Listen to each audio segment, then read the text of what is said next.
Member Arce.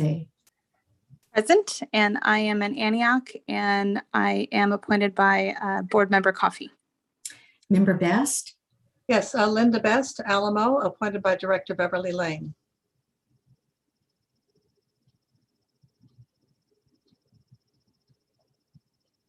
Burke. Hi, Annie Burke. I'm in Berkeley, where it's foggy and cold, and I'm appointed by the Alameda County Board of Supervisors. Carey. Hi, my name is Andy Carey. I come from Newark, California. I was appointed by Ann Weiskamp. Member Chang. Hi, everybody. My name is James Chang. I'm appointed by Director Elizabeth Eccles, and I'm here today. Thank you. Member Claxton. Hi, Susie Claxton, in Fremont, California, appointed by Director Dennis Waspy. Member Corkin.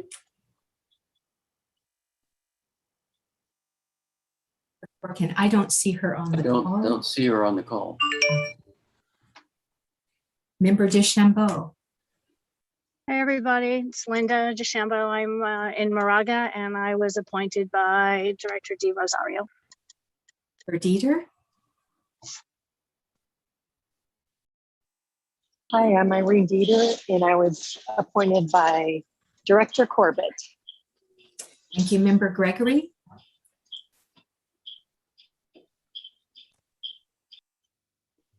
I don't see him on the call.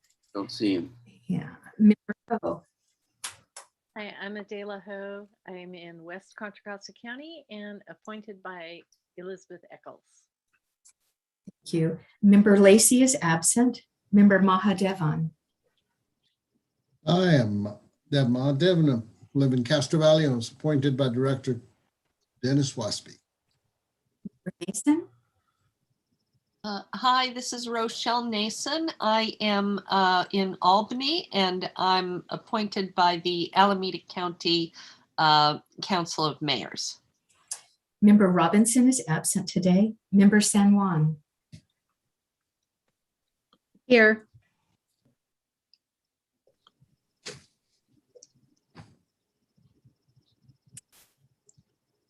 San Juan, would you like to state your name and your appointed? Yes, hi, sorry.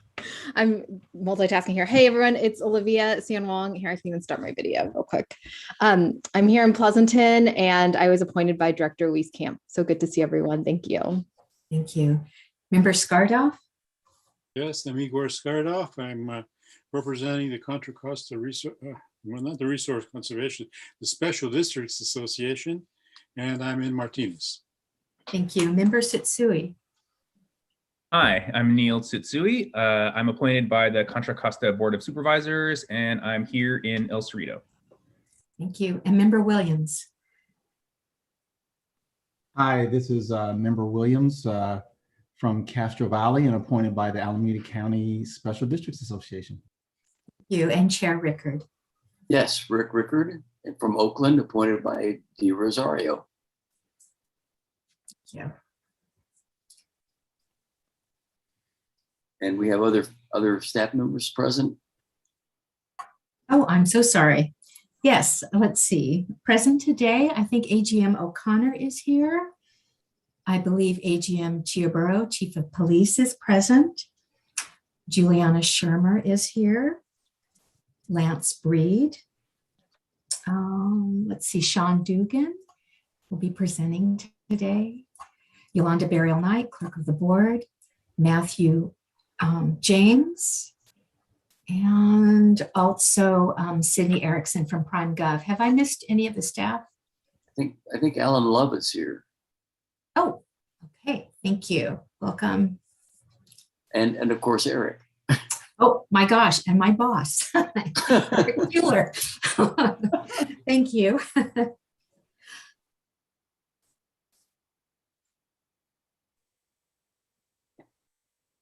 Okay, today's committee meeting is held in accordance with the governor's executive order allowing for members to participate in standing committee meetings remotely. We're also providing live audio streaming and have provided the public the opportunity to email or call in prior to the meeting for public comment.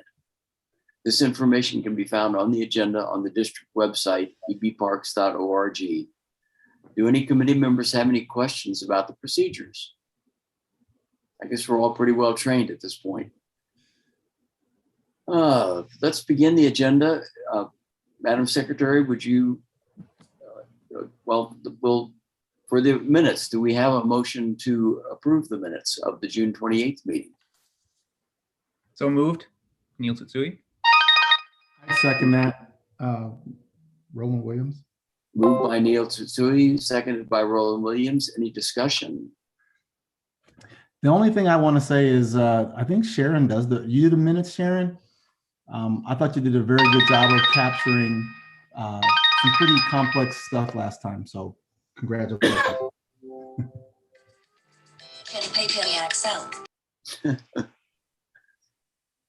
Any further discussion? If not, Madam Secretary, would you call the roll?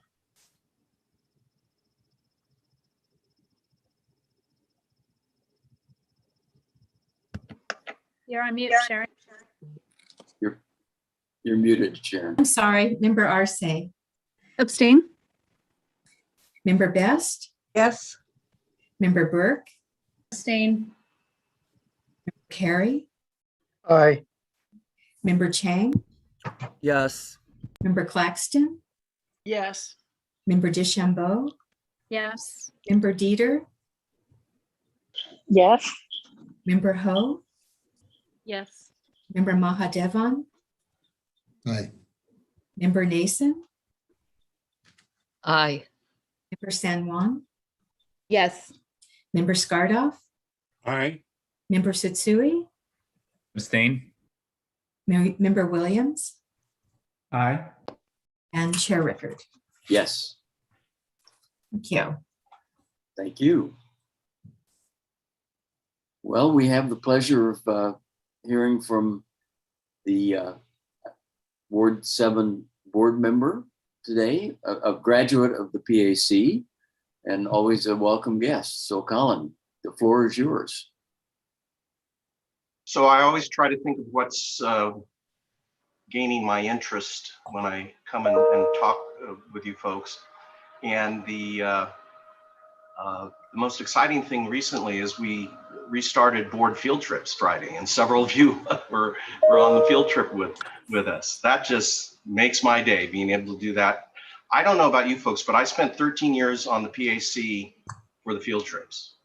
And I applied to the board of directors for the field trips. So, you know, this is a big deal for me to have to have that coming up again. And you're all free to join the board field trips if you can, as several of you did last Friday. The other thing that's getting me excited is I've been paying attention lately, last month, with Eric's help and our legislative team generally, the information they've been providing. I've been paying a lot of attention to the state budget that was just enacted and watching keenly what's developing on the federal level with the Biden infrastructure plans, plural. And what I'm struck with is that among all the many important issues that the federal and state government are addressing, you know, healthcare, schools, education, we, the Park District, are at the exact intersection of two of those issues. Excuse me. Bad time for a phone call. We're at the intersection of two of those major issues being dealt with by both the state and the federal government. And that is the intersection of the infrastructure needs being emphasized both on federal and state level, the need for job creation that goes with that, and the major emphasis being given both on state and federal levels on fighting climate change. So we're right there. Those topics being addressed with lots and lots of money, now that the federal government in particular is spending money on such things. The topics range from wildfire, drought, climate resiliency, statewide park development, active transportation, and green transportation. Those were the topics within this intersection of infrastructure needs and fighting climate change in our state budget that I found. Both the federal and state governments are also informed in pursuing infrastructure and climate change. They're informed by the 30 by 30 concept because both the president adopted that concept this year and Governor Newsom. That is the idea that by 2030, 30% of our existing open space should be permanently protected. So being at that intersection, the Park District is particularly well suited to get significant sums of money that are directed toward infrastructure and fighting climate change. And I think you heard from Katie last month, Hornbeck, on the grant program and how successful we are at being funded by third parties and using other people's money, as they like to say, for a lot of these projects. And of course, we're going to hear from Sean a little later in this meeting on the pending trails projects. The Park District has been doing this, been on the other side of grant receipt for, it's 86 years. The Park District has enormous credibility with the funding agencies. We have all the resources you folks are well aware of for leveraging our and other agency funds toward getting additional funds for various projects. And the Park District has a tremendous track record of successful projects. The funding agencies know that the Park District will carry out the project, do it well, and not embarrass them. And the other advantage we have is we have lots of shovel-ready projects, or soon-to-be shovel-ready projects. So we're really well positioned at this intersection of infrastructure and combating climate change that our federal and state governments are addressing. Looking at the state budget, I have some background that our advocate in Sacramento, Doug Houston, provided us, and I've been looking at various summaries of the state budget that are more recent than that, actually. Over $7 billion to be spent over several years are in the state budget to address wildfire, drought, and to support climate resiliency projects. Lots of money directed toward immediate drought support. And of course, we have a major drought-related problem in the infrastructure needed to keep the cattle and other animals grazing.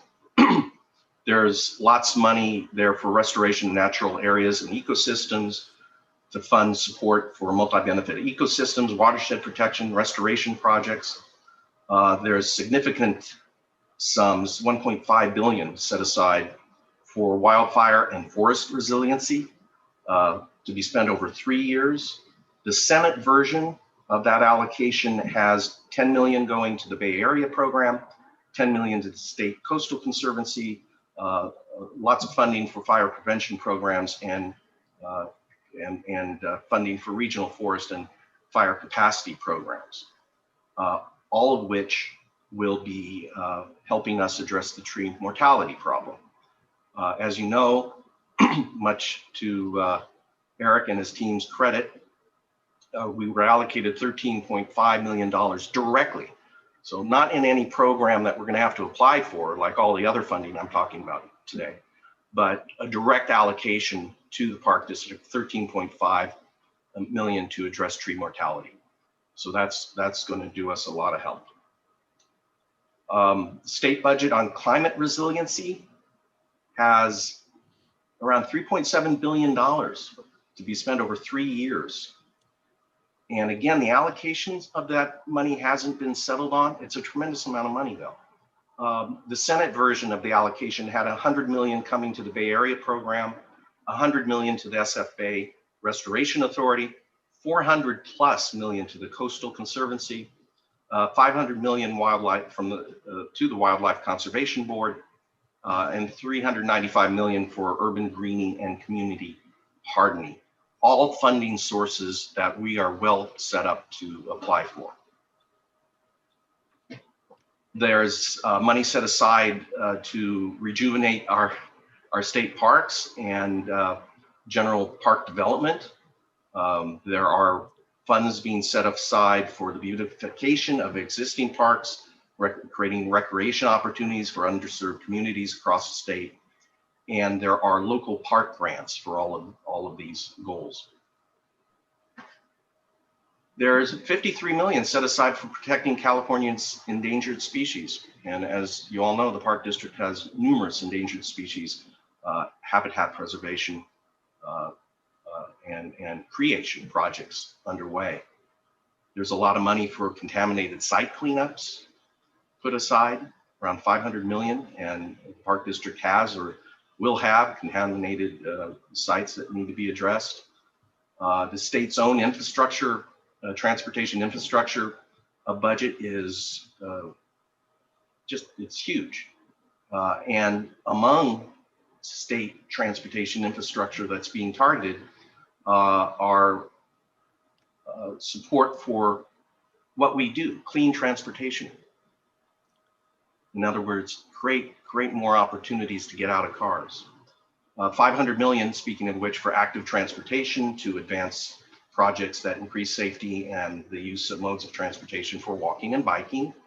And then out of the infrastructure budget, there's 400 million set aside for projects to address transportation needs related to climate change. So, that's just a taste of what's out there and how well suited this park district is for going after those funds. I foresee that, our grant application people are going to be busy. I mean, we're not even getting into the details of the federal side of all of this, but the federal money that is included within these infrastructure plans addresses all of these same needs for climate resiliency and infrastructure.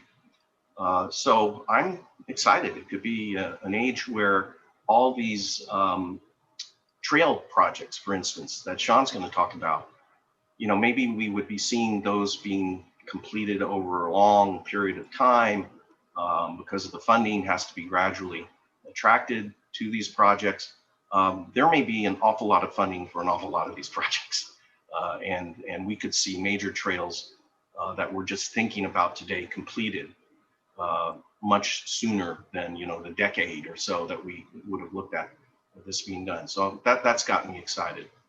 And Rick, I'll turn it back over to you if there are any questions or thoughts on this stuff. Great, thank you, Colin. Are there questions or other thoughts? Rochelle. How can we help? Well, you're going to be involved in a lot of this because as by example today, Sean's going to be talking about these projects, and he will be seeking funding, and he can inform the PAC where you can help. What we do is we have various community groups write letters to the funders, and this is what we'd like to do. This is why this project is needed. So, it could be your city, Rochelle, writing a letter to whatever state agency we're applying for funding and saying, hey, this is really needed. I'm sure you folks were asked to do that with the Albany Bay Trail project that attracted lots of other people's money. So that's the kind of stuff that we seek help with. And I think we'd be thrilled to do it on a regional basis. These are regional parks. So even if it's not in Albany, if it's in our region, I think we'd love to be able to boost that. I think probably a lot of our jurisdictions would, probably all of them.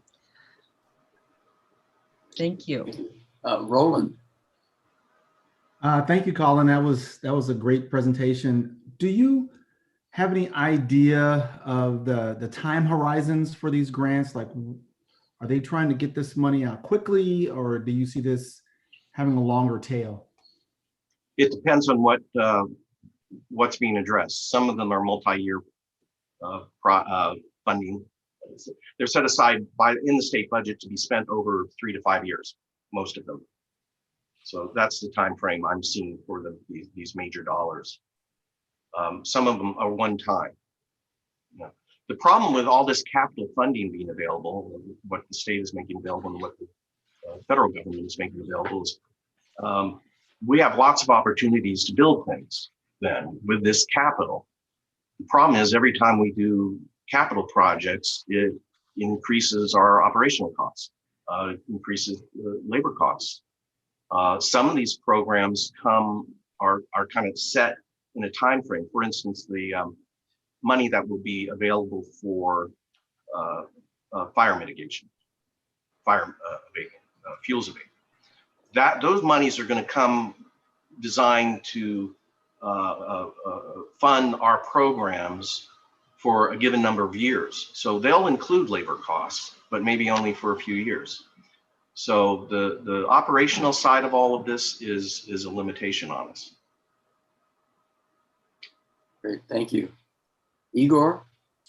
Yes, I would echo everybody's comments on what a daunting task it must have been to read through all of these bills and to assemble all this money references that you've done.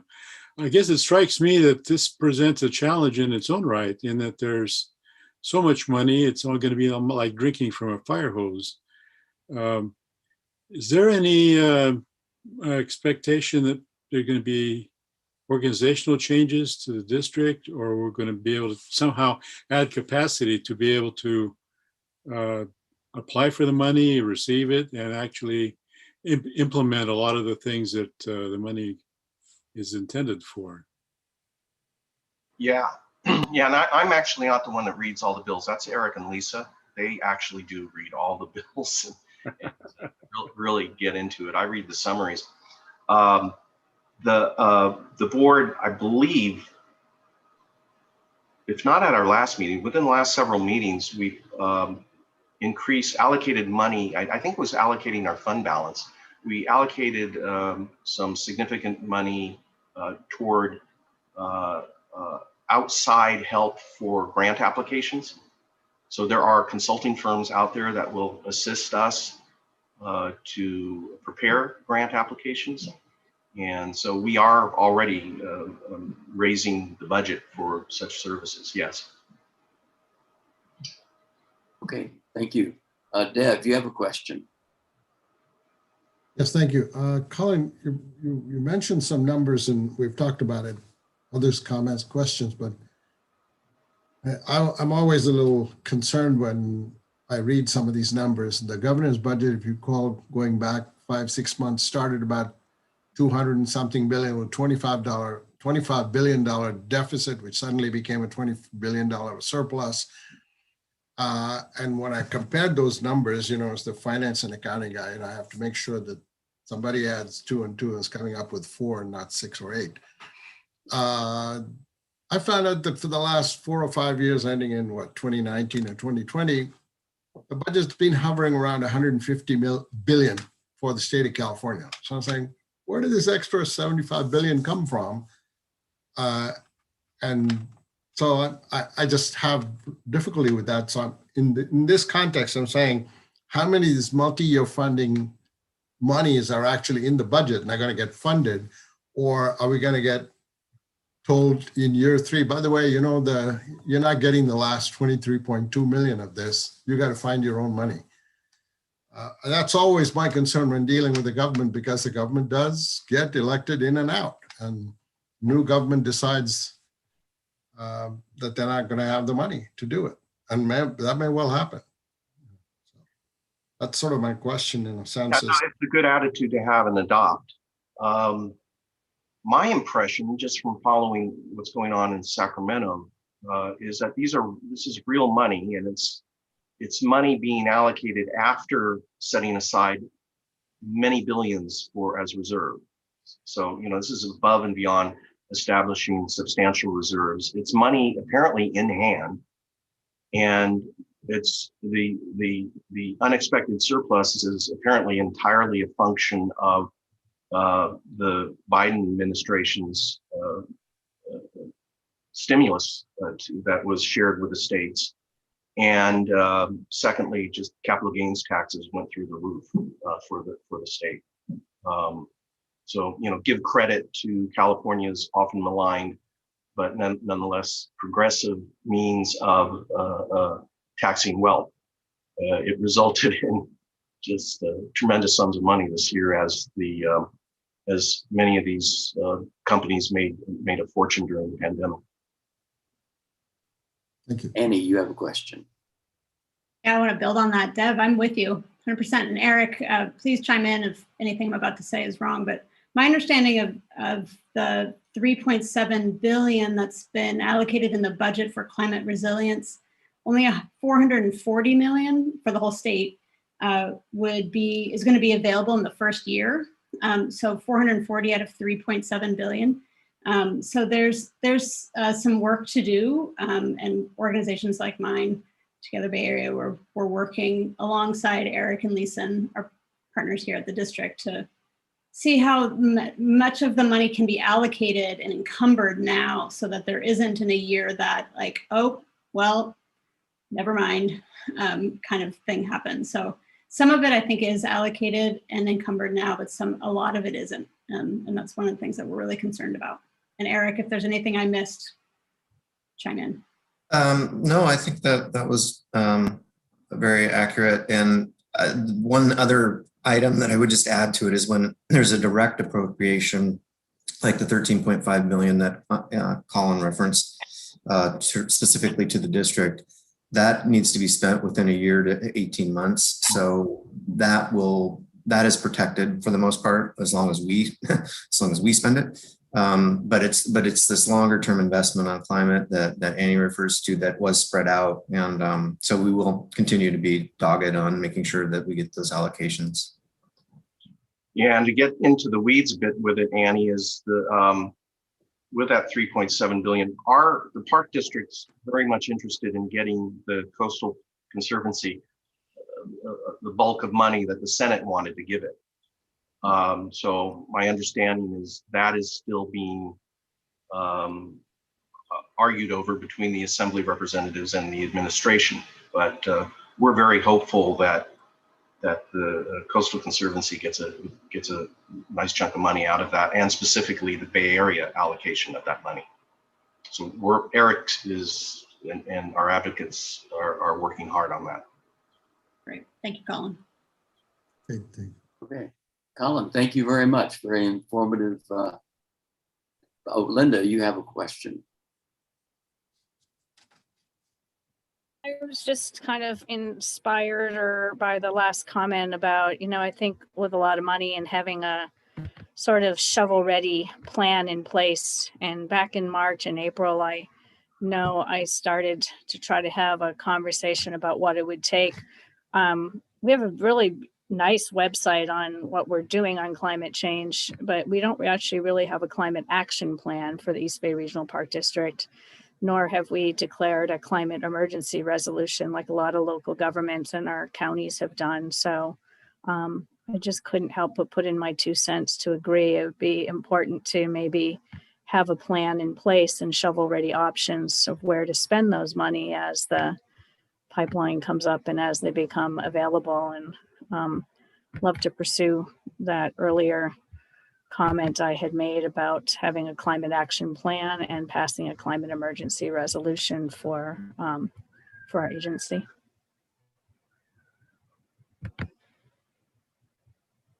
Good, it's noted. I'll talk to Ana Alvarez about that, because that's her bailiwick. Great. Okay, thank you very much. The next item on our agenda is the foundation update. Juliana, do you have an update to give us? Yeah, just wanted to give a quick update. I know I was here last month, so there haven't been any significant changes since then, but did want to say we have a board meeting coming up later this week, and we're prepared to talk about, our mid-year budget and kind of where we are tracking year to date. I'm pleased to say early in the year, I was a little bit concerned about our fundraising and where we would end up. After doing the review, we're feeling like we're in a pretty good place and we're not recommending any sort of adjustments to our budget. Membership has rebounded faster than we had originally anticipated. So year to date, we are significantly ahead of budget. We have made some progress with our grants and foundations, with corporations starting to feel a little bit better, I think, about the economy and beginning to return to work. So we're getting some traction there. And then we also have a couple of individual donors along the lines with what you all are talking about. Not the same dollar amounts, but we have 2 donors in particular willing to give 7-figure gifts, both for 2 different parks and for trail development. So it just goes to show you, not only are the government folks paying attention and others, but the individuals want to see that happen as well. So we're working internally to see if we can make those projects happen. So we'll keep you posted on those. And then finally, I think you all are aware of the calendar, but the foundation will be participating in 3 events in the next couple of months. On August 5th, we'll be doing what we're calling an ice cream social at the Lafayette Moraga Trail dedication. We will also be at, I think it's August 28th, we will be at the Dumbarton Quarry Campground dedication, again, providing ice cream to families and those that are in attendance. And finally, September 25th is the Tilden Environmental Education Center anniversary event. So the foundation will be there with our board and being prepared to speak about the upcoming capital campaign for us to raise money to support that effort. So those are my updates. Great, thank you. Any questions for Juliana? That's good news. So you guys are really bringing in the bucks and getting some good stuff done for the Park District. Thank you very much. You're welcome. Okay. Madam Secretary, do we have any public comments? Yes, thank you, Chair Rickard. We have 2 citizens that are here in the meeting tonight that would like to speak.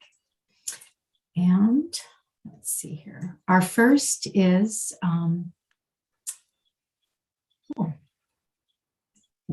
Beth Zotter. I don't see her on the list. Are you here still? She's here. I'm here. Yes. Thank you. Thanks, Sharon. Beth, I would ask that you try to keep your comments within a 3-minute limit. It should be. If not, we do have your email and we'd be happy to forward that to the members of the committee after the fact. Okay. I think it'll be under 3 minutes. Okay. So hi, everyone. My name is Beth Zotter, and I am a resident of Albany.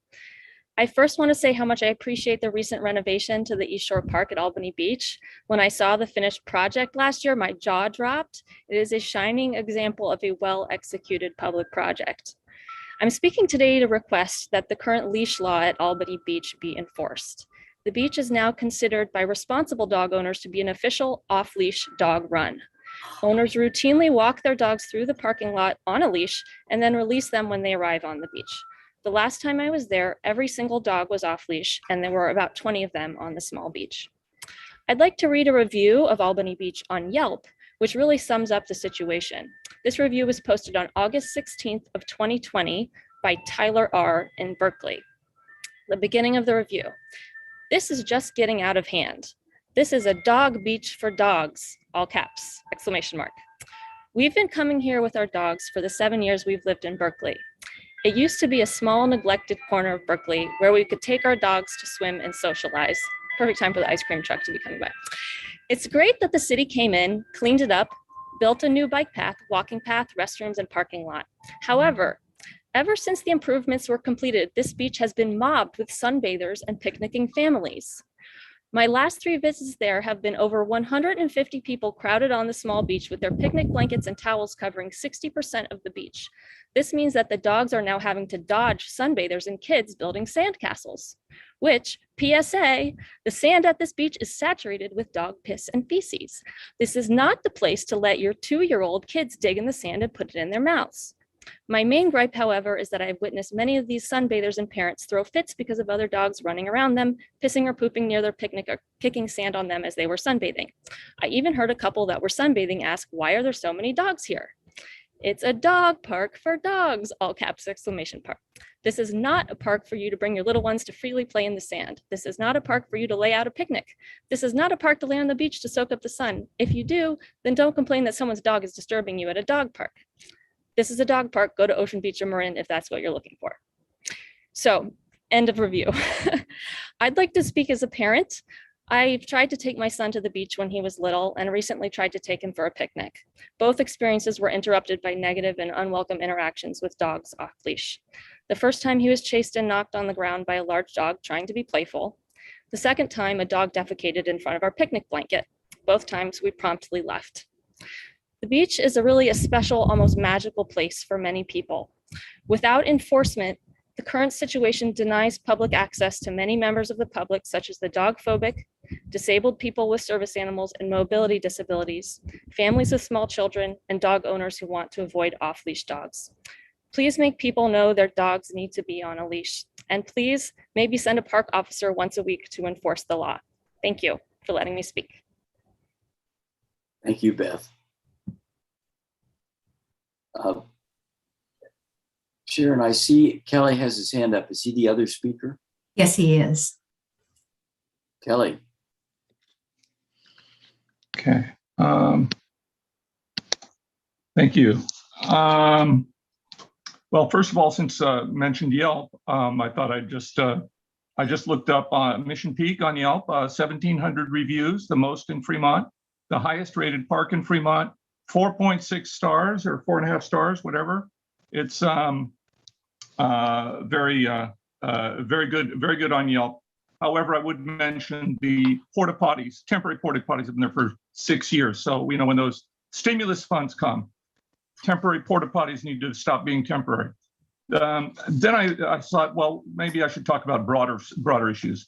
The Park District in Alameda County will redraw supervisorial ward boundaries in 2021, and public interest is very strong. Alameda County recently held a seminar attended by nearly 50 people. Some observers in Fremont said they expect incumbents to redraw the boundaries to suit their own needs with little public input, like last time when the Tri-Cities of Fremont, Union City, and Newark were left divided. 2/3 of Fremont was attached to Livermore and Dublin, while the remainder in the north was combined with Union City and Hayward.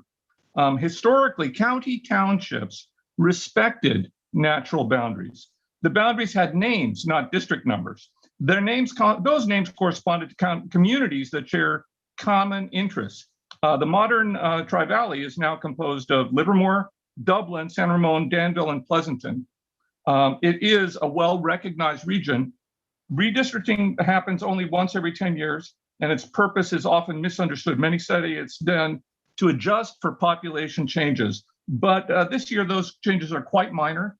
Nonetheless, radical changes would be suggested if we are going to keep up with the best practices that are embodied in the Fair Maps Act, new state law passed in 2019 that prioritizes keeping communities together while respecting natural boundaries like the Diablo Range.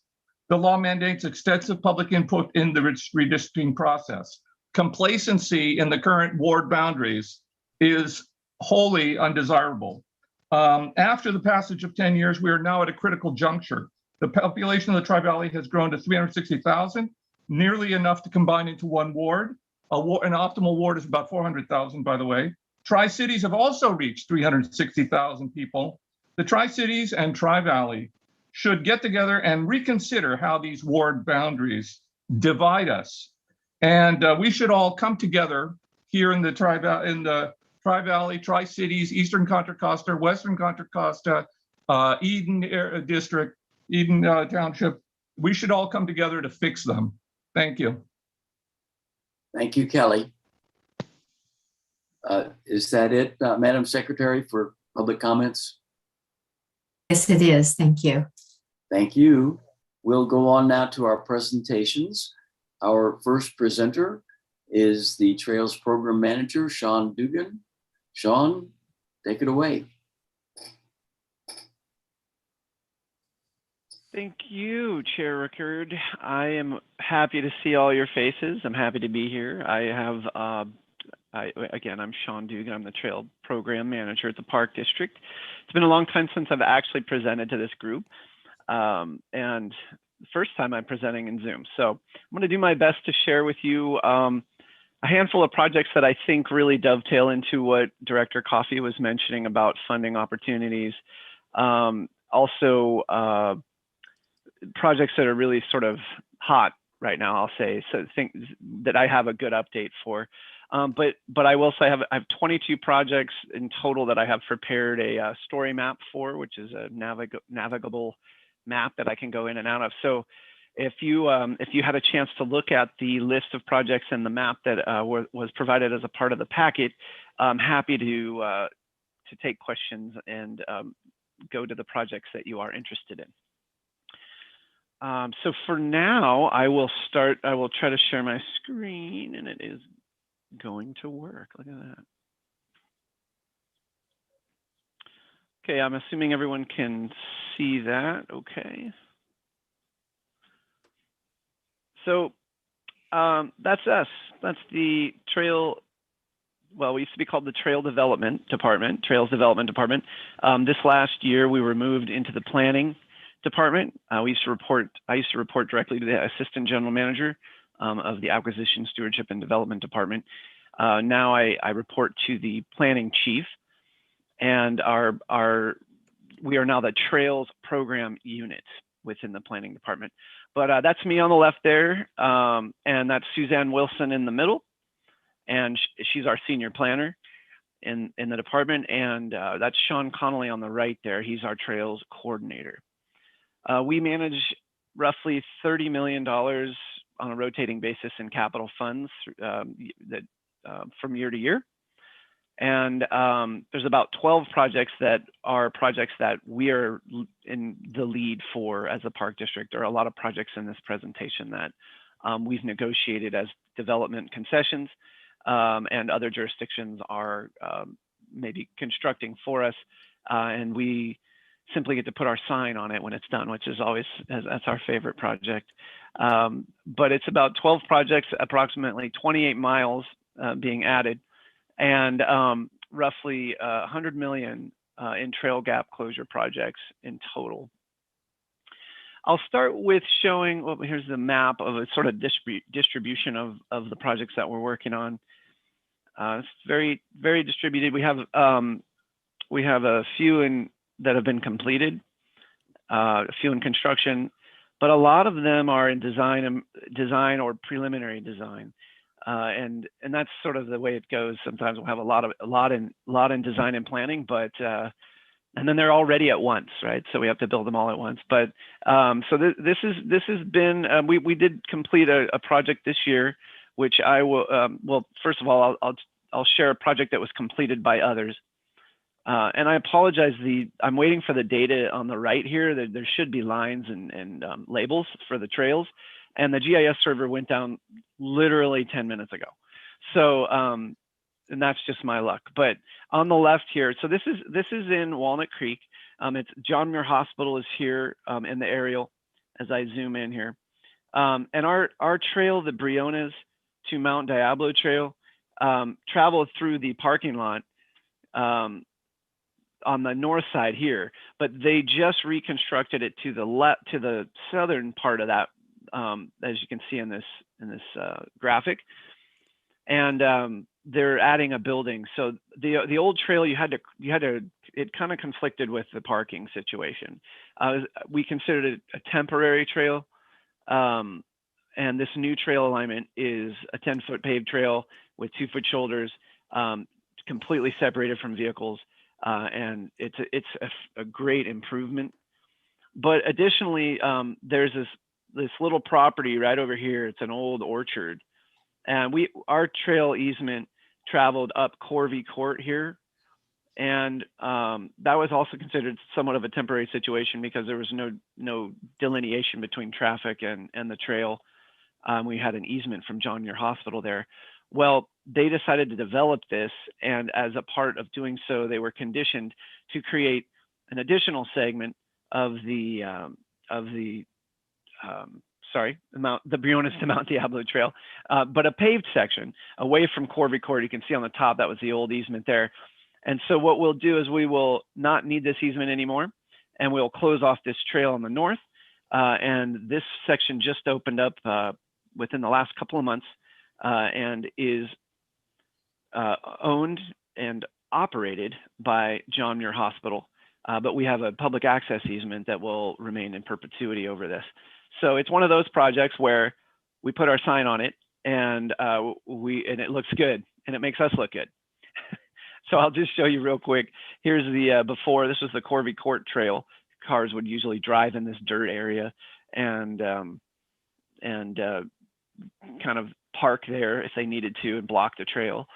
And here's the restored view of it. They increased the pavement a little bit, but put in a curb and gutter. And so that trail is now gone, but it looks much nicer for the neighbors. And here is here's the segment of the new trail.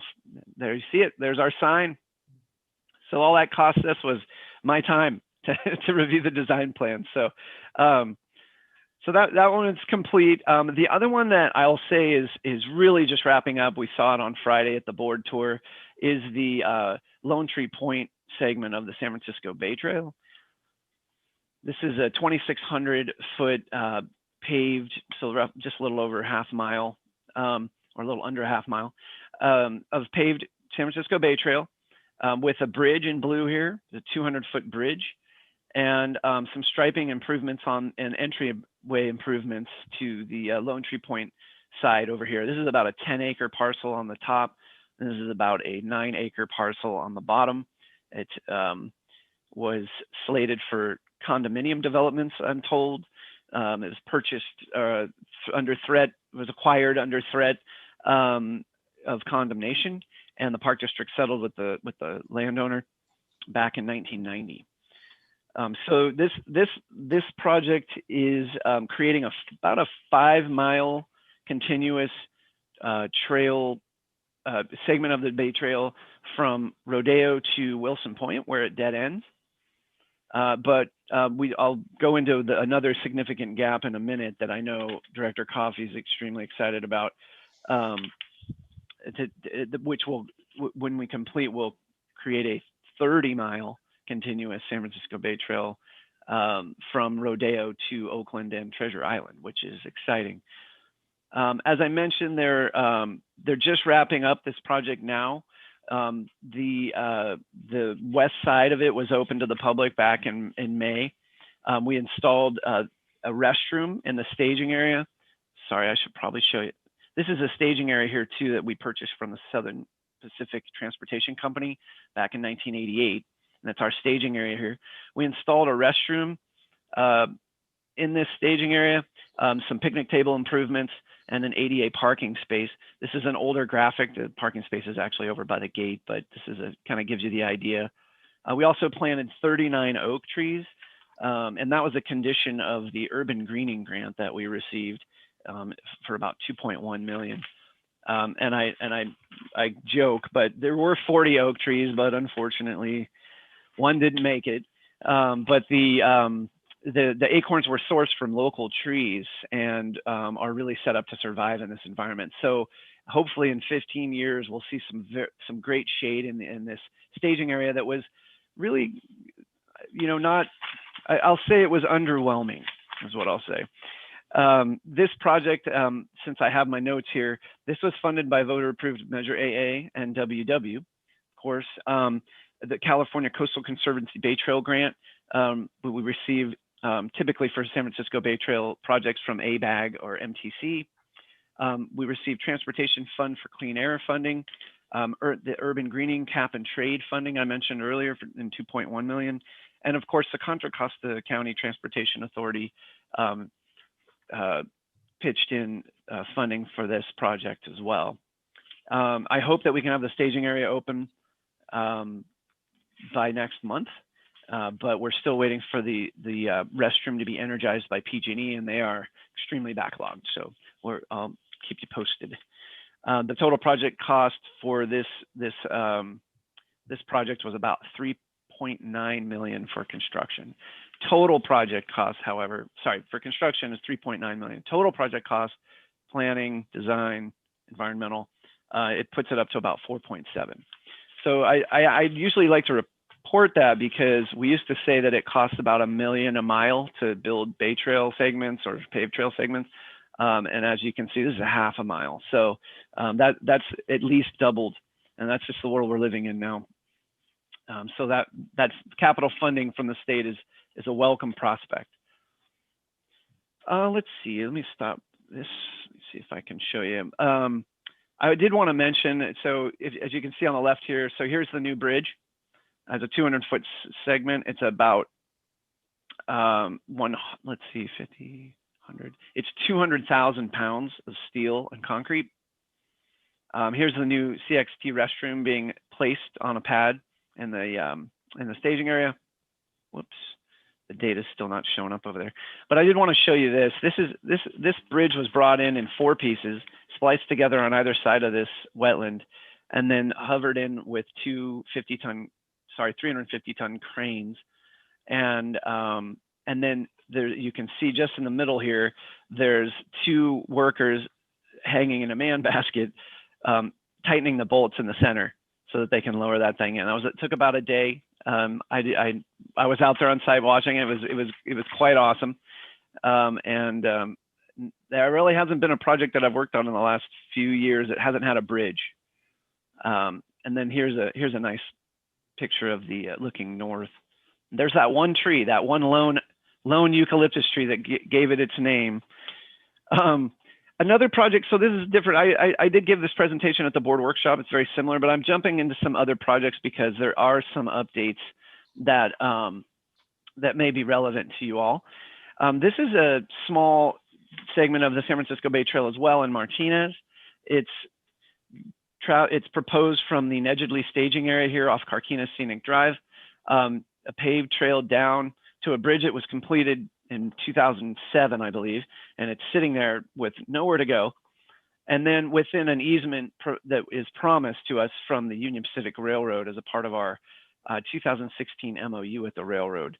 And for those of you that don't know about that MOU, it's another presentation in itself, but I will say that we threatened to sue the railroad when they merged, Union Pacific merged with Southern Pacific back in the 90s.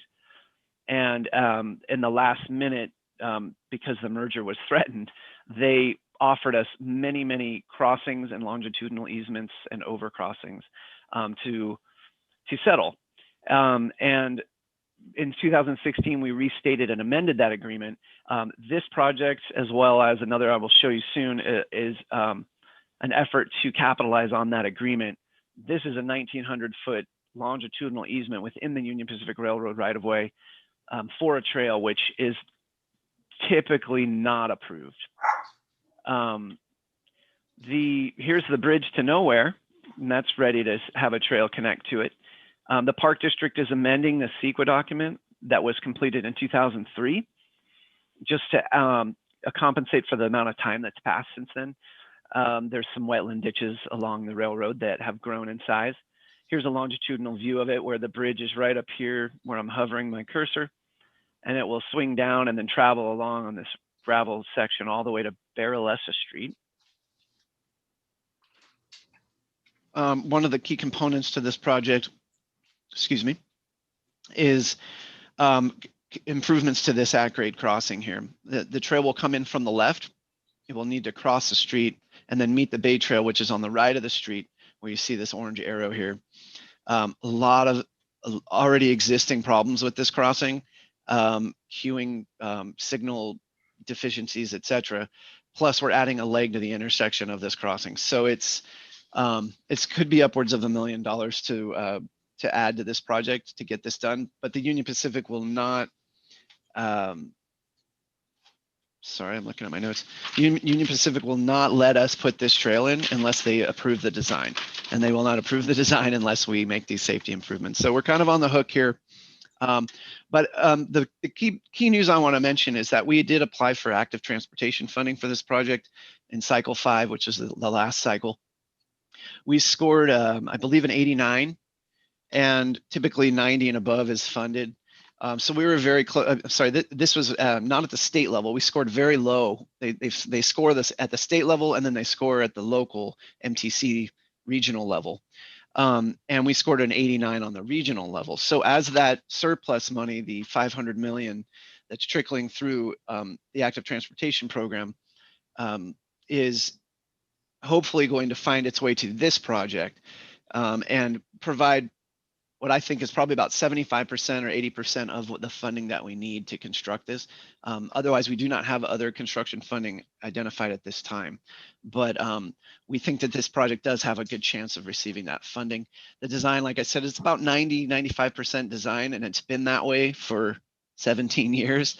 And so we'll now, you may be wondering why it's the Union Pacific Railroad, but we're close. And so that's a bit of good news.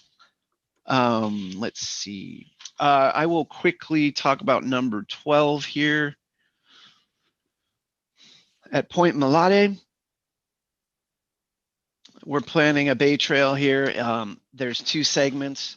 The green segment is in an easement from Chevron to the Park District. It's a 1.25 miles roughly. The blue segment is a segment within Richmond's property across the Point Malade depot property. The Richmond Beach Park is right about where my cursor is here. Their segment is about 1.25 miles as well. We completed CEQA analysis for this and adopted the document, or certified the document rather, for both segments.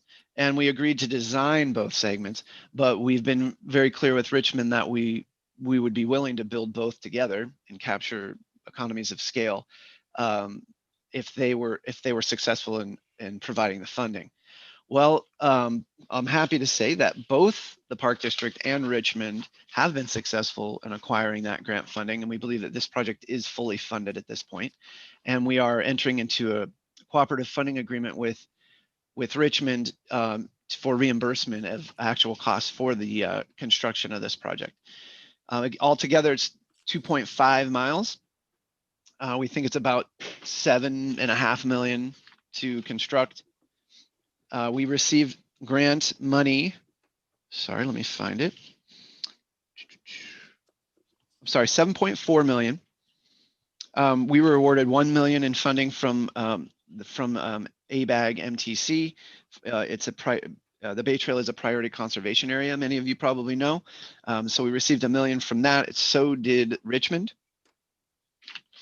We received 1.2 million in grant funding from the California Natural Resources Agency's Trails and Greenways Prop 68 grant program.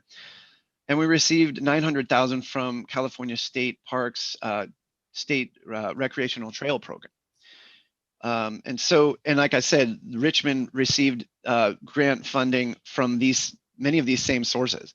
And so we think that we're hoping that our estimates go down when we actually get our bids, because our estimates have been for each project as a separate project. When you put them together, we do see some cost savings on mobilization and just fluency of the project. So we hope to go out to bid for this project. First of all, we need to finalize the design and finalize the permits by the end of this year. And we are still working on some easement language with Chevron, which we hope to wrap up in the next month. And then we'll go out to bid either early 2022 or late 2021. It's going to be here before we know it. So, but we are hoping to start construction next year. So that's an exciting project there. And of course, they're all exciting, right?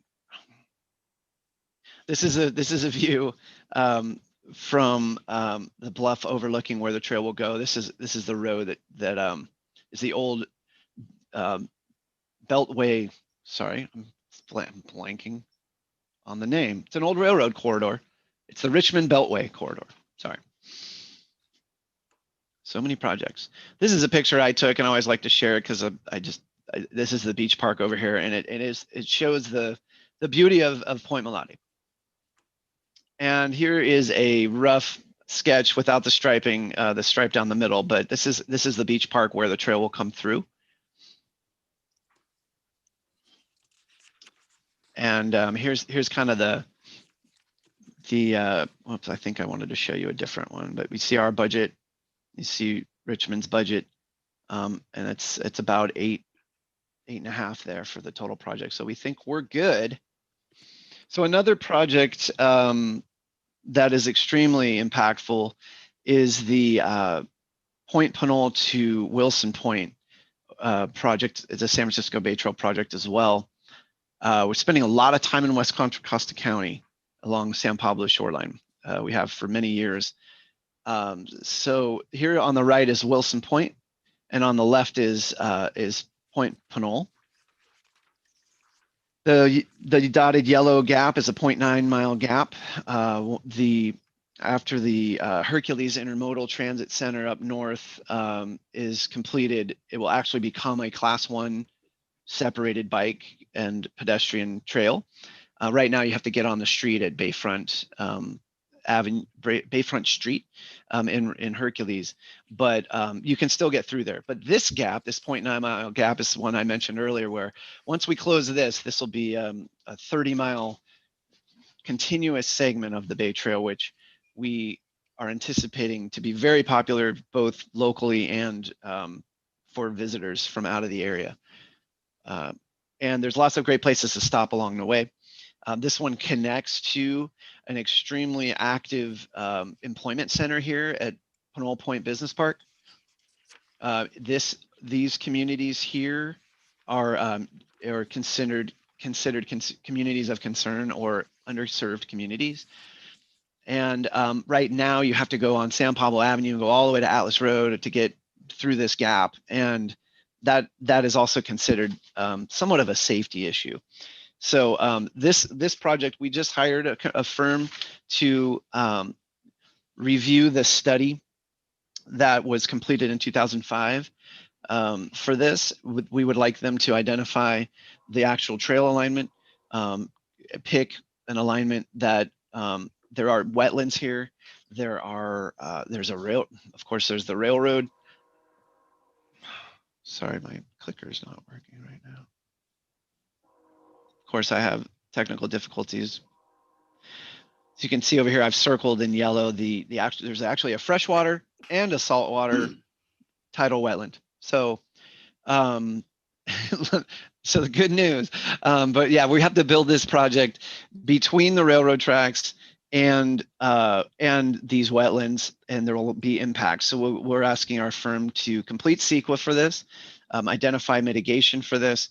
There's also utility issues, and I would enlarge it, but it's for some reason these won't pop out. But in this area in yellow, we have that is the area where we have an agreement with the Union Pacific Railroad as well for longitudinal easement here. But there's also utility conflicts. So we will be looking to identify exactly where those are and if they will conflict with the trail.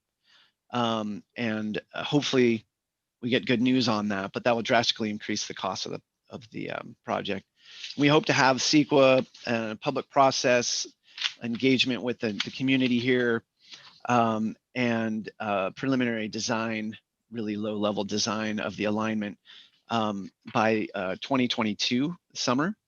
And also some good news, we were just awarded $500,000 in state transportation mitigation program.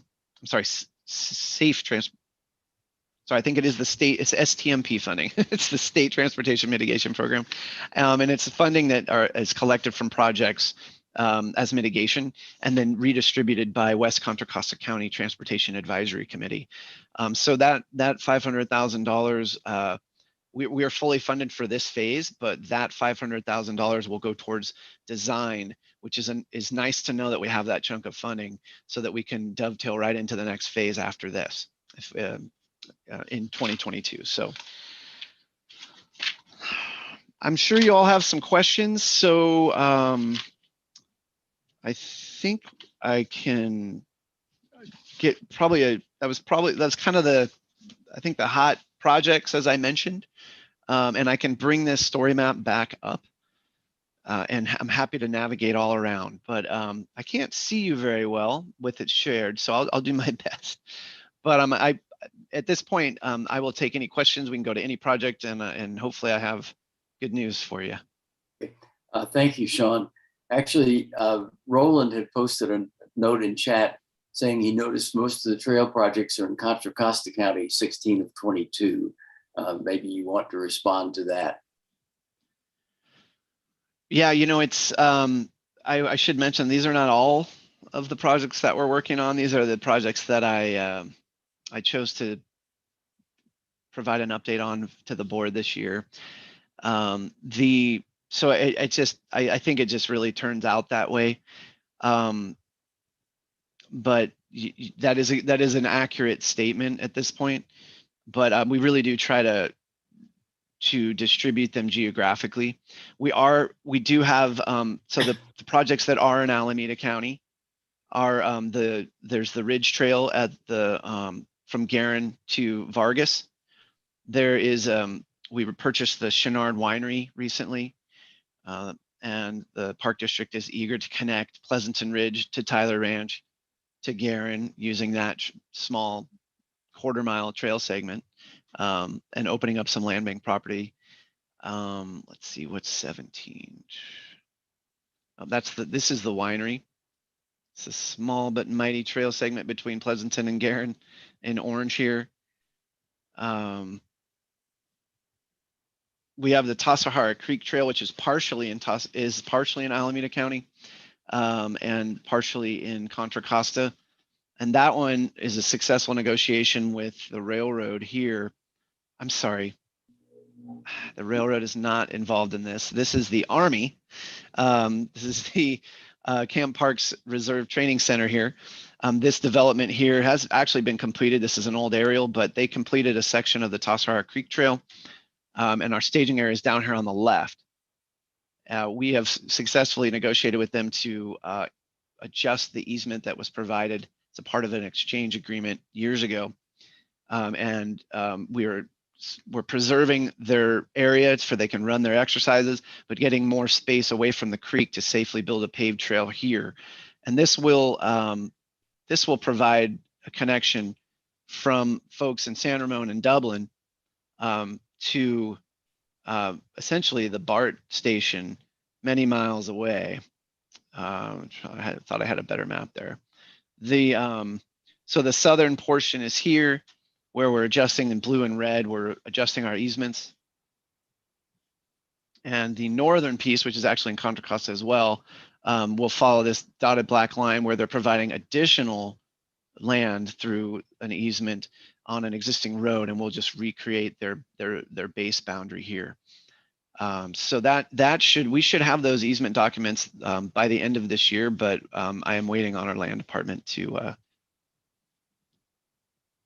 report back on that.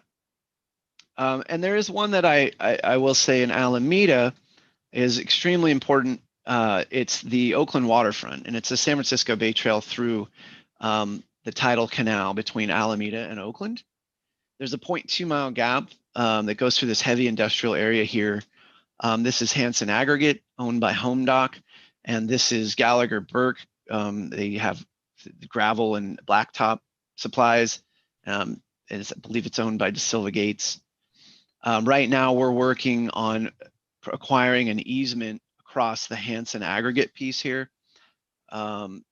We recently acquired half of this tidal canal from the Army Corps of Engineers. So the Oakland side of the canal, mostly underwater, but there is some upland. That upland, in fact, at this location, this is High Street here. This is Tidewater Avenue, and our Tidewater Boating Center is just here to the bottom. This dock here and this shoreline, this upland piece here, we actually own now because of that transfer. That's provided us leverage to work with these property owners to acquire an easement and develop the Bay Trail here. We have to still work out whether we're going underneath the bridge or up to High Street and crossing. But you can see the completed segment of the Bay Trail over here in this little staging area. Oakland is working on a similar endeavor at the Park Street Bridge, which is identical to the High Street Bridge. And so we're hoping to gain some lessons learned from that project on Coast Guard approval to get under this bridge and working with the county to address some utility conflicts here.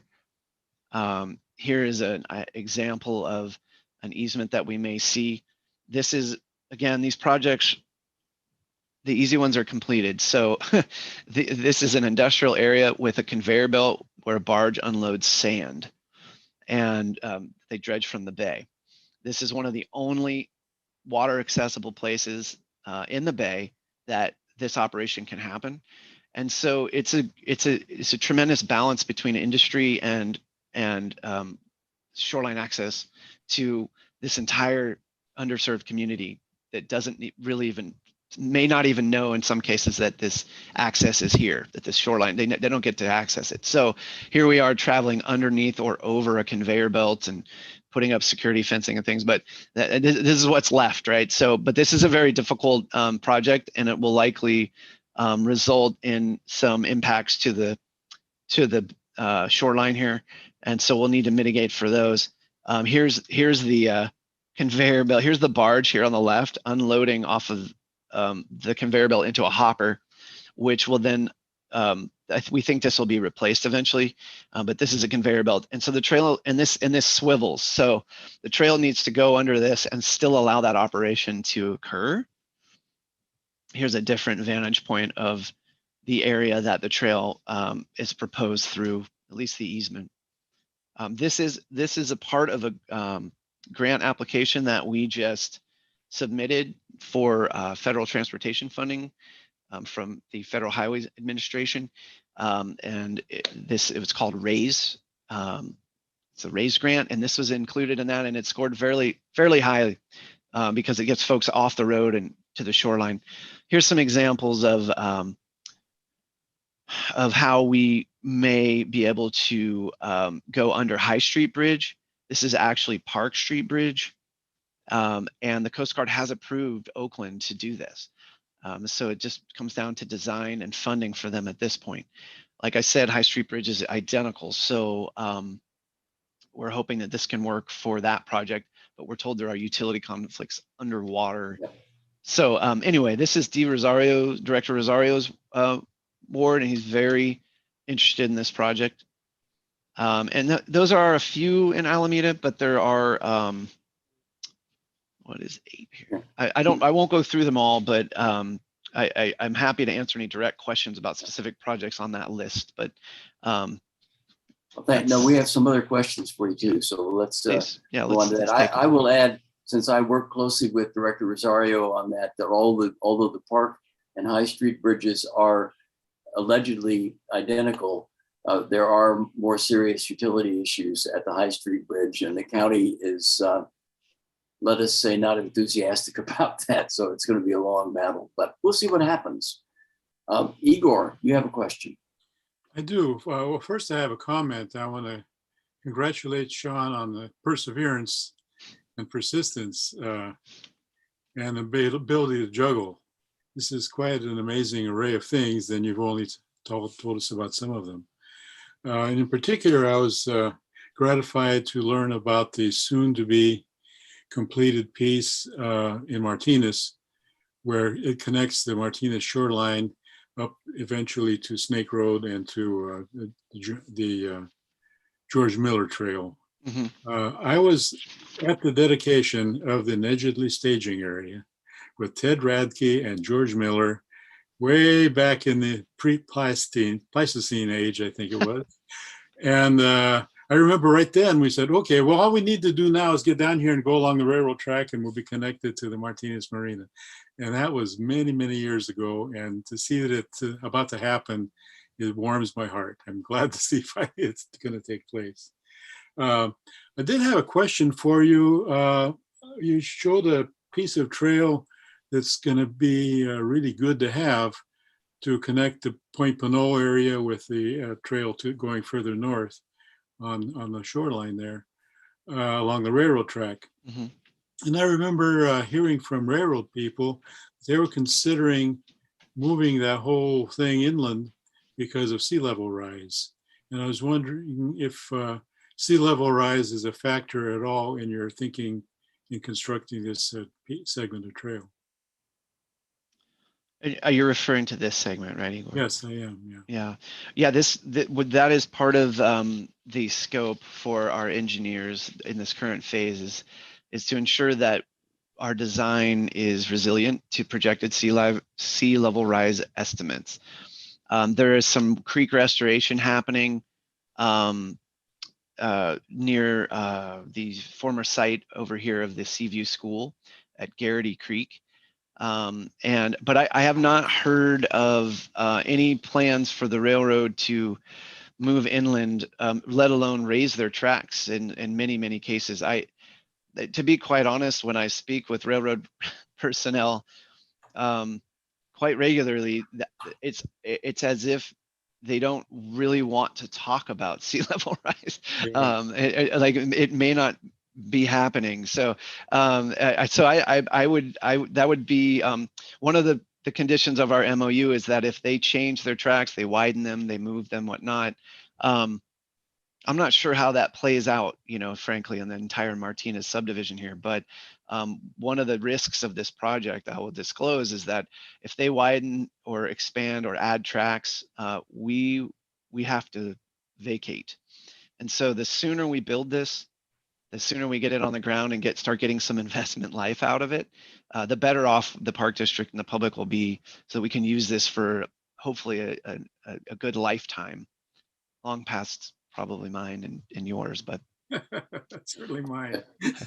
Sean and Igor, one thing that I heard from Robert Rayburn several years ago was that the Capitol Corridor is considering changing their route to the inland. I've forgotten which railroad is which, but BNSF. The BNSF, so they can get away from the coast. So that might be what you're thinking of, Igor, is moving the Capitol Corridor. Okay. Dev, you have a question? Yes, thank you. Again, I want to echo what Igor said about great number of projects you have and how you're managing them. Congratulations. Anthony Chabot with number 5. Sure. I was curious, that Boring Hawk Trail was new to me. I've some more, so I was curious to where that was exactly. Sure. Let me refresh. I'm going to attempt to do something here because I just received them. There they are. See those? Those are the lines I was telling you about. Okay. So this is off of Redwood Road. There's currently a trail that is to the east of Redwood Road, and it comes down this red segment here. It drops you at a steep pitch here right onto the road, and this is a very popular biking trail.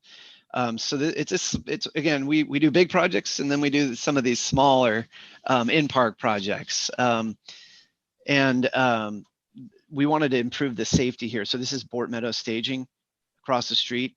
What we'd like to do is reroute this to the blue, put in some switchbacks, and then we're working with the county. They're currently reviewing our crossing design here, working with I should mention that I work with design and construction and many people. So I appreciate all your praise on these projects, but it is a team effort, I have to say. And anyway, so this is a small reroute across, new crossing, and then over to connect to Bort staging, and then that will make this red segment here obsolete. So we'll go ahead and try to restore that and things. Again, smaller project. We've got our stewardship department looking at the environmental impacts of it. We think it's going to be a pretty smooth sail on that front, but we are working with the county on the crossing here. So it's a far better sight line, far better location. Thank you. Thank you. Yeah. I see one more hand. That's Adela, and I do want to hear her question, but I also want to leave time for the police update. So I'd like to make Adela's the last question on this if we can. Okay, and now the pressure is on for me to talk quickly. I just want to actually echo what Igor said also, Sean. I mean, just all this work to do all these different segments that now is resulting in a significant, you mentioned the 30-mile long stretch of Bay Trail. I mean, that is awesome. And I know it takes a long time and a lot of work, and someone's got to remember all that stuff. So thank you, and you and your team. Welcome. One thing, I'm gonna mention this to you, and don't forget the Wildcat Creek Trail, which will for other folks, it's planned as ultimately someday to be a Bay Trail to Ridge Trail connector that goes through the city of San Pablo. If you, I don't know if you know, but City of San Pablo just completed another stretch of it between it's gorgeous. Dale Road and Church Lane, and it is just awesome. Yeah, it's really nice. Yeah, so the city has been, I mean, when I was there, we were picking away at every little segment we could do. So the big obstacles for that trail are the crossing of the railroads and also the crossing of the Richmond Parkway, which Sean is very familiar with. So just don't forget those. Certainly won't. And then the other thing I want to mention is just so you know that in the future, when someday the Bay Trail and gets down to through Newark, there's a project that Alameda County Flood Control is doing that connects from the Bay Trail alignment along the railroad to Cherry Street, right there by Ohlone Community College. And I have more details on that if you ever need that. So. Thank you. I have seen plans for that. Yeah.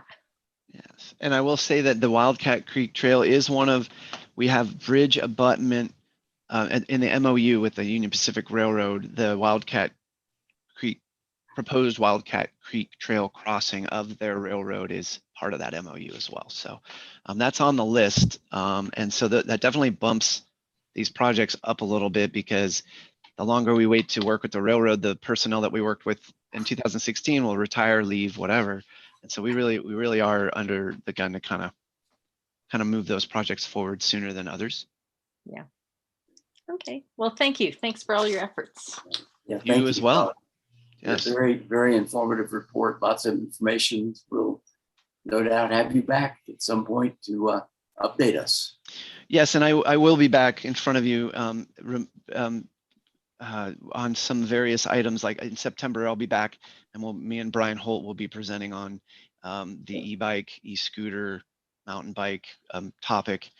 And also there'll be some projects that are in-park projects that weren't a part of this presentation that I will likely be coming to you to share and get support on, if possible, to move forward to our board. So stay tuned. We'll be back. Thank you very much. Thank you. All right, we are going to move on to the police update. I believe that is our AGM of Public Safety and Chief of Police, Tony Chaburo. Well, good evening, everyone. And Captain Love is assisting me tonight. He's also joined by Captain Breed, who's with me at the presentation. And Captain Love, can you hear me? How are we doing? We're good. I'm getting a thumbs up. Well, good evening. Welcome, PAC. It's a pleasure to be here. Hello to Director Coffey. And hello also to the clerks of the board. I know Yolanda's here and Sharon is here, and they do wonderful work. So I'm grateful for their presence, and also community members and any other colleagues who are joining us. I'm Anthony Chaburo. I am your AGM of Public Safety. I'm also your Chief of Police, and I'm going to do my best. I'm not sure if I'll be as scintillating as Sean Dugan, but I certainly will try in my presentation tonight. This presentation tonight is a brief overview of what we've been up to in public safety. It'll go back to COVID. It'll touch on the summer of 2019. We'll talk about some of our new equipment and overall just talk about what we've been doing in the public safety division. Okay, Chief, I'm going to share my screen so that I can see your presentation. Thanks, Captain.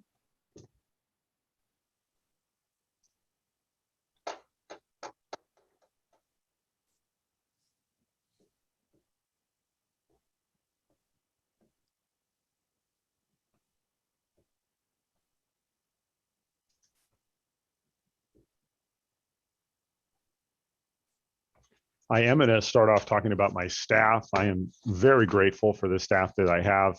I've talked often about the Public Safety Division, how we've been dogged, determined, and on duty throughout the entire COVID-19 crisis.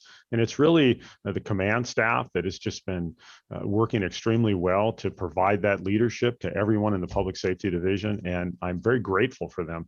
I'm currently down a lieutenant, and we just had a test with the assistance of our wonderful HR department. And we are planning on filling that vacancy probably in the next 2 to 3 weeks. So we've got that process going to get our command staff back up to full staffing.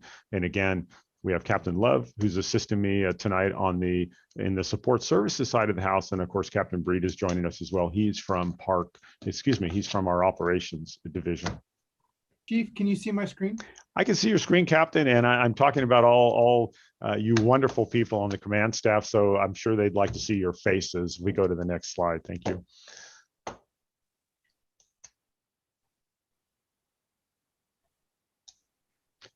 And there they are. And one thing I want to point out about the command staff that's really unique to us in public safety is you see a mix there. You see the fire department, you see lifeguard services, you see communications. We are a hybrid where we are special district public safety. We're a special district police department. We work together.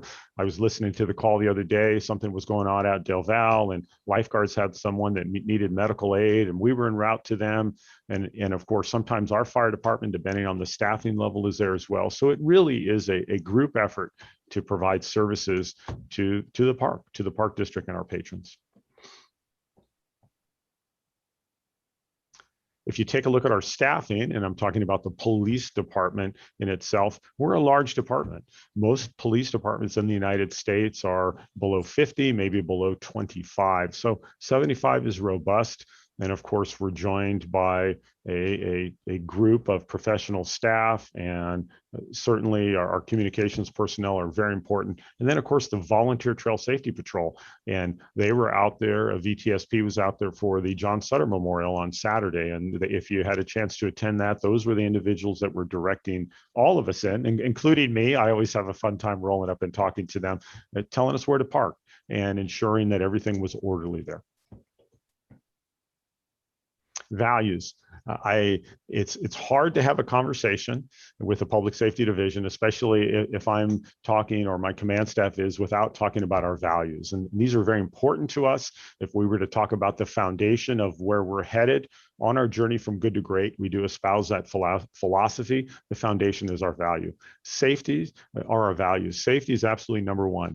And that starts with our personal safety of the public safety division. We extend that to our sisters and brothers in the park district, our fellow employees, park personnel, and then we go to park patrons. Very, very important that when park patrons come to the park, that they feel safe and that they are safe. Next, we talk about service. Very important. And that's service to our clients and to our customers. And there are three key goals that we want to achieve with our clients, with our customers in the context of service. Number one, we want them to take advantage and fulfill whatever need or whatever recreational purpose or whatever they want to get out of the park district, whether that's mountain biking or fishing or kite surfing. We want them to be able to enjoy that safely. The second thing is we want them, hopefully before they start driving home, as they make a decision to come back, because the return customer is important to us. And then number three, we want them to tell a friend. We want them to communicate with someone else regarding how great the park district is and why they need to come join us here in the parks. And then finally, stewardship. Stewardship is very important. It's an integral part to much of our education and enforcement, and that's preservation of our lands for today, tomorrow, and the 22nd century. Very, very important. That is something that distinguishes us as a special district police department, perhaps from other agencies or municipal agencies. Again, stewardship is a key component of what we do. It's a key piece of our enforcement activity and education, of course. I'm going to talk about the Emergency Operations Center.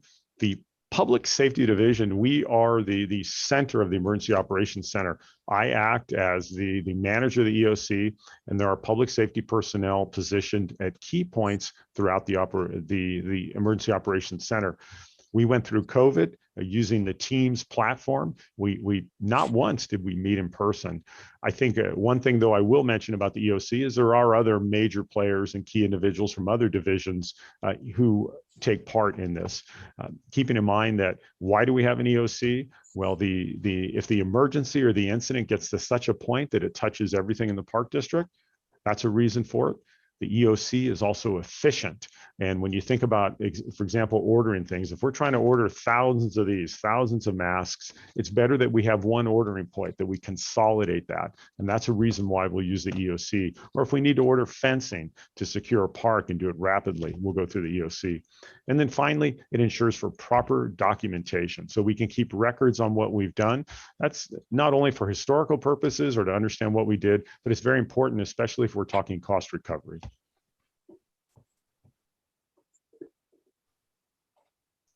EOC and COVID response.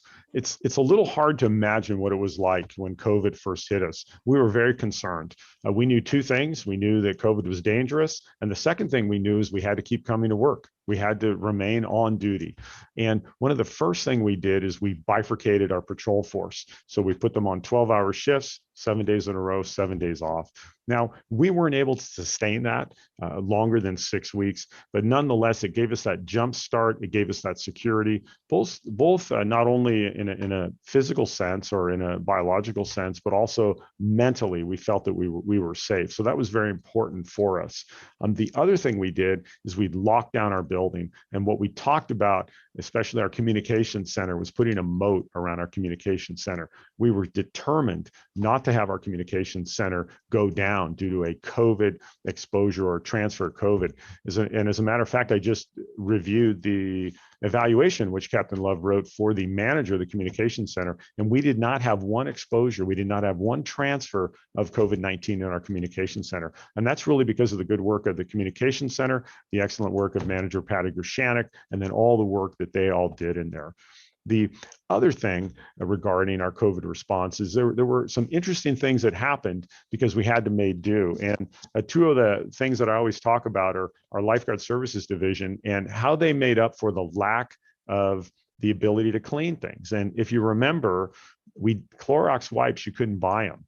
I was in Costco over the weekend, and by the way, the 5-pack is $3 off. That's where we've come in terms of the supply chain. But what our Lifeguard Services Division did under Pete DeQuincy's, they went down to Ace Hardware and they got bottles and they got towels. We had towels already due to laundry service. We were able to take these and fill them up with bleach and water. So that was the stopgap measure, so we could clean our doorknobs, we could disinfect cars, and we could disinfect surfaces. The other thing that we bought was an aeroclave, and that's a device there you see on the bottom of your screen. Really something important we can use with a wand to disinfect, or we can put it in a room and have it spray a mist of disinfectant in a room. So that was another key piece of equipment that we bought during COVID. Statistics, again, just incredible work of public safety. Like many departments, we're never really at full staffing.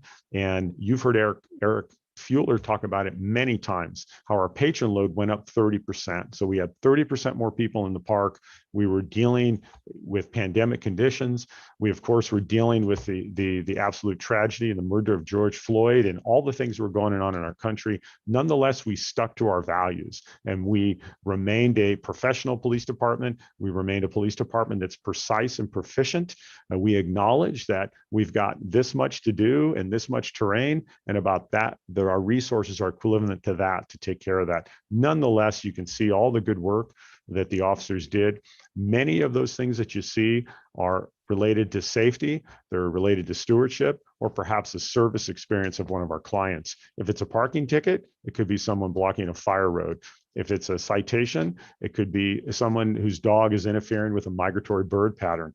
We had, I think about stewardship when I think of these violations. I think I'm going to put trout. I need to put trout in an armored car. When we deliver trout to lakes, we've got, we're always dealing with our bird bandits. They want to come in and take the trout, but it just seems like we had to. I think Captain Breed's division was actually doing escorts to our trout trucks, because the moment we start putting trout in there, the people fishing are all over the place. So those are some stories about how we just had more and more people in the parks, and you can see how we responded and how the division responded to that despite everything that was going on. We had to meet that. We had to meet that demand and patrons again to undertake our values of safety, service, and stewardship.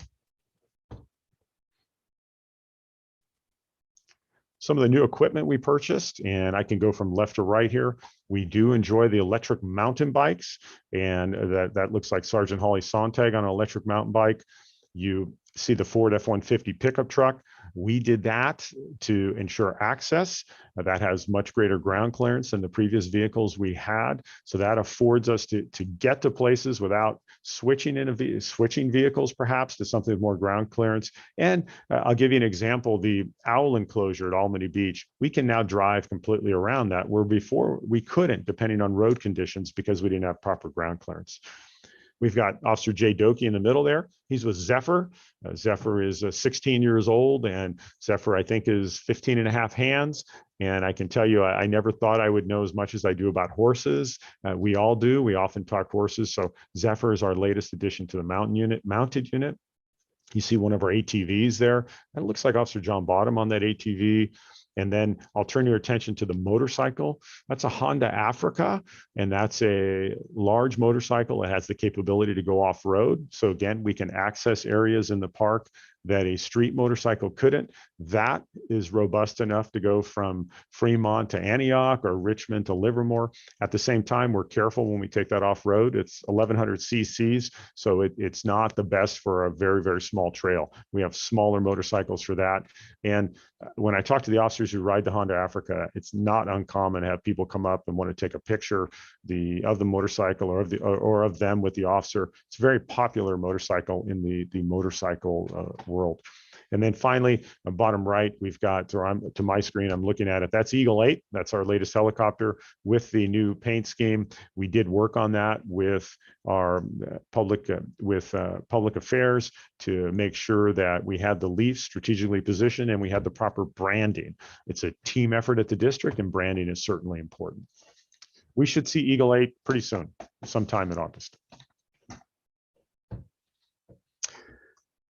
I mentioned in the beginning, I touch on some things, even going back to 2020. And we all know with the murder of George Floyd, it was an extremely difficult summer. And that's really an understatement when you think about the pandemic and things that were going on in our country. And at that time, the Attorney General, the State Attorney General, Javier Becerra, came out with 9 recommendations for law enforcement. Now, we had already met most of those. We had already banned the carotid restraint. We never had a chokehold, but we had already banned the carotid restraint as per the order of Governor Newsom when he decided to decertify that. And then when this directive came out, what we did is we suspended our canine policy. So that put us 100% in alignment. So as we say, we were aligned with the 9. And then eventually our 2 canine officers decided to stop using their dogs. So now we have discontinued our canine program. We no longer have a canine apprehension program. We believe in that. We certainly believe that is the proper direction for our department to take. So we are 100% in alignment with these recommendations. Many of them we had already had, whether that's due to our CALIA certification, which I'll talk about, and or laws from the state of California. So California was ahead of other areas in terms of professionalism and de-escalation, which is very important for us. So now we are 100% in alignment with those recommendations from the AG, and we have been for quite some time. CALIA, really important to us. If you think about CALIA is an outside agency that takes a look at us, that has an auditing function for us. And CALIA is born out of major organizations in law enforcement. A couple of them are the National Organization of Black Law Enforcement Executives, that's NOBLE. Another one is a police think tank, the Police Executive Research Forum. We've been fully accredited in CALIA. In other words, CALIA comes up with a set of professional standards to which we voluntarily adhere. We do CALIA on our own, and I take great pride, as does our organization, do in our CALIA certification. And it is as I wrote there, or as you see there, it's a verification of our policy adherence. And we have a list of things to which are facts and statements and best practices to which we must adhere. And again, this is voluntary. This is an additional layer of professionalism to which we decide to adhere. Very, very important for us. We've been fully accredited since 2010 in CALIA. Again, it's the Commission on Accreditation for Law Enforcement Agencies.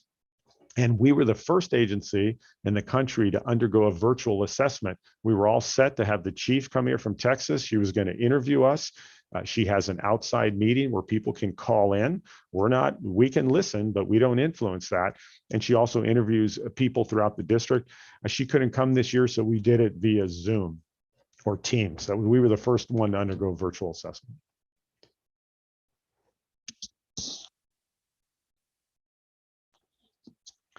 This is one of Captain Love's areas of expertise. This is social media. And we believe very strongly in our social media presence. Really important for a special district to cultivate, to foster a virtual community. Again, people are coming for whatever personal enrichment they seek or enjoyment they seek, and then they leave. And so the best way for us to work with them, the best way for us to establish that conduit of communication is via social media. Excuse me for a moment, my throat's a little dry.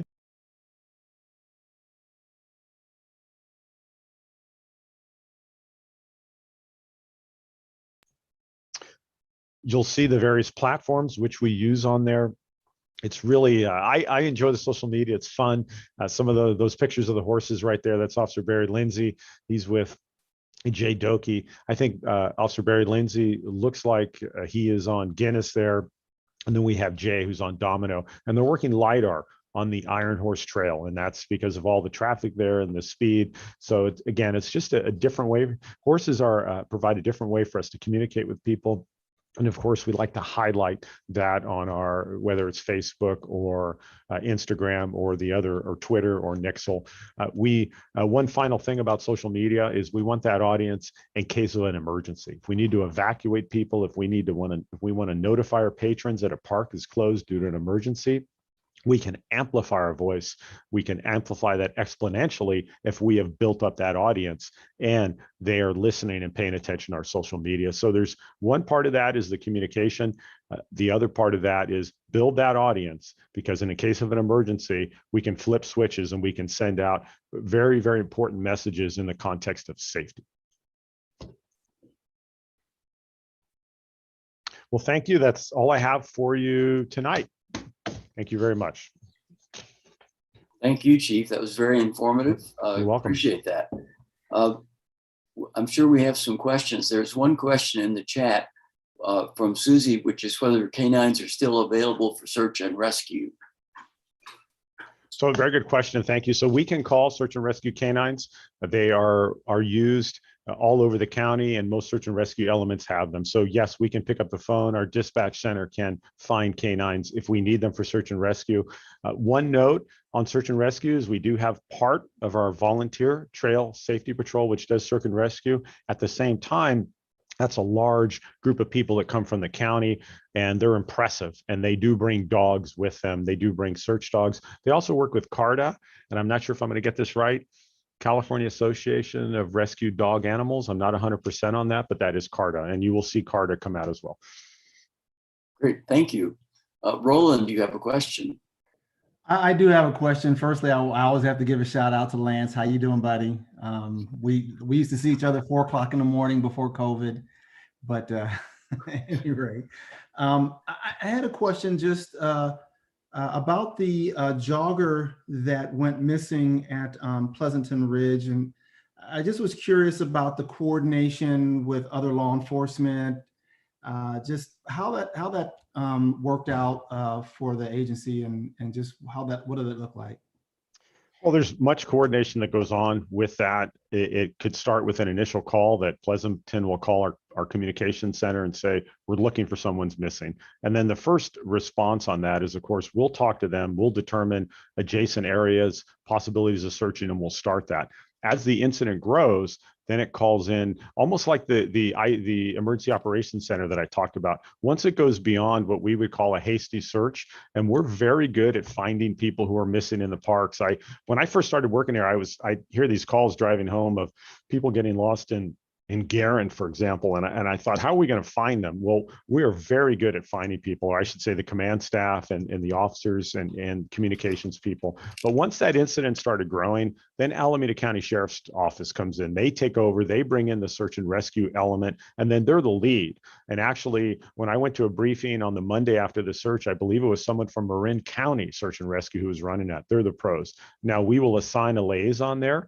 We had one of our sergeants there. So for communication communication, not only to provide feedback to us, but if they need something, then we can provide that right away. They're not searching for a phone number or trying to call us. So again, it grows from an incident when we're working in the field together. Once it gets beyond that, it must go to the incident command center, and the incident command center on a search and rescue would be the county. The county has the ability to do all that. They're also the mutual aid coordinator, so they're bringing in people from Contra Costa County. I think that's where the dogs, someone asked the question about dogs. I thought there were search dogs from Cocoa County. They'll call in Marin County. They call in people who do this specifically or focused on search and rescue. So the coordination just starts from there. There are text messages. For example, I and the chief of Pleasanton will talk. Captain Love communicated with the press information officer. They were having side conversations. Captain Breed is having conversations with Lieutenant Folps as he is going there. A shout out to Lieutenant Folps. He actually went there on his day off. I think it was last Sunday. Lieutenant Folps will go there. So there's your formal communication within that the mutual aid and the incident command sister apparatus. And there's a lot of other conversations going on to keep it rolling. Great, thank you. Other questions for the chief? No. Well, you keep very busy and a large area to cover. We appreciate your great work. Thank you. And again, I just know the shout out to the command staff. Nice job. They're here. I see Captain Breed on the screen and Captain Love is running it, and I couldn't do it without them. So thank you so much for all Great. that. Thank you. Yes, thank you very much. Yes. All right. It's time now for comments from committee members. Anyone have comments that they would like to make?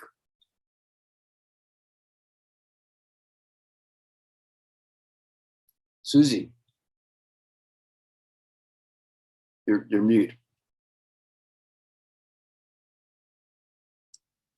Just like to say I really enjoyed the site tour. It was great to meet some of the other board members and meet some of the PAC members in person and visit those parks that are pretty far away from me. And so that was just a great opportunity. Dennis Waspy was kind of my guide. He took me and it was just fun and informative. Thank you. Great. Neil. Yeah, I would just like to echo that same comment. It was really just so much more enjoyable than I really expected to see people in person again and to get out and visit some of these parks, and especially since some of the sites we visited in this field trip were ones we visited in some of our last field trips before COVID. And so it was really sort of striking to see the before and after over that period of time. And I'm just hoping to see you all again, hopefully in person at a barbecue or more of these field trips in the future. Great. I echo what you both said. It was great. The field trip was terrific. I'm going to talk about the barbecue in a minute, but we will get to that. Igor. Yes, I'd like to draw your attention to the latest issue of Bay Nature magazine. There's a pretty big spread in there about fires, and it lists our fire chief in there and shows a picture of the crew that does a lot of the prep work, and they're calling themselves the Diablos, and among them is one with the name that we'll be familiar with, Westby. He's one of the crews there. So I just want to let you know that this is featured in the Bay Nature, a really nice series of articles about fires, and East Bay Parks is very prominently featured in there. Thank you. All right. For my report, I have a couple of items. The last item on our agenda was the PAC operating guidelines. And given the hour and given some delays that happened, I thought I would just fill you in at this point on what we're doing, and then we'll bring it back at a future meeting.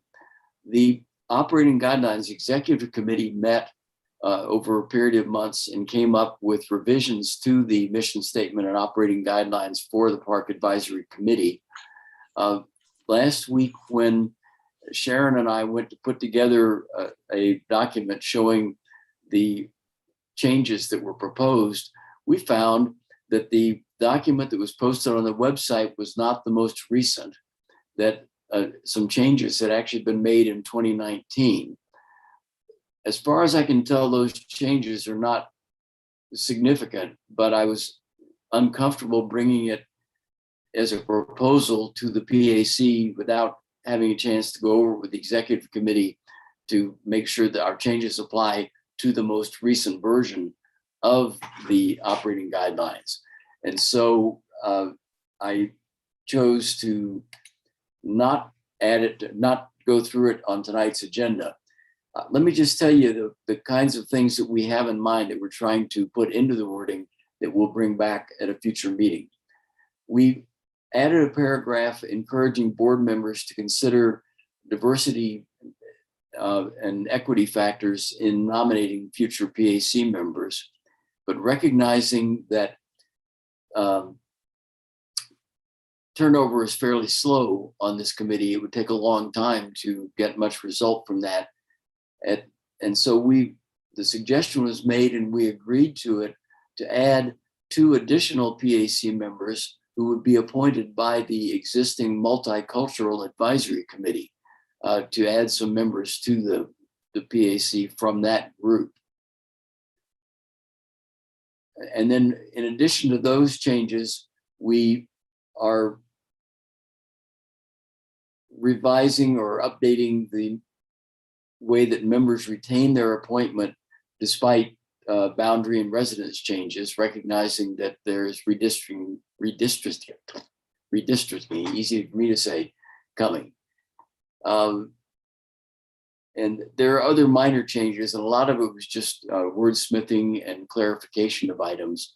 But given that we didn't have the current version and given the hour, I'm going to make the decision to bring it back. I'll bring it back to the executive committee, and then we'll have something to bring back to the full committee in the near future. The other item I wanted to mention, and it's gotten more complicated now, as most of you know, we had a doodle poll for the tour of Point Melade and a barbecue. And there were actually 3 dates that came in very close. The one that had the most people available was September 25th. And so I had gone to staff to confirm that they are still available to do it on that date. Hearing Juliana say today that there's an anniversary event at Tilden on that date makes me wonder if that's the best date to do it. But I will be going back, getting with Eric, and among the 3 dates that we had that most of us are available, finding one of those and get that set up. So hopefully in the next week or so, I'll be able to give you a final date for that event, and you can put that in your calendar, but it'll be late September or early October on a Saturday. Any questions about any of that? I went over it pretty quickly, but hopefully that's where we stand. Anyone who's attended board committees that wants to report on what they learned?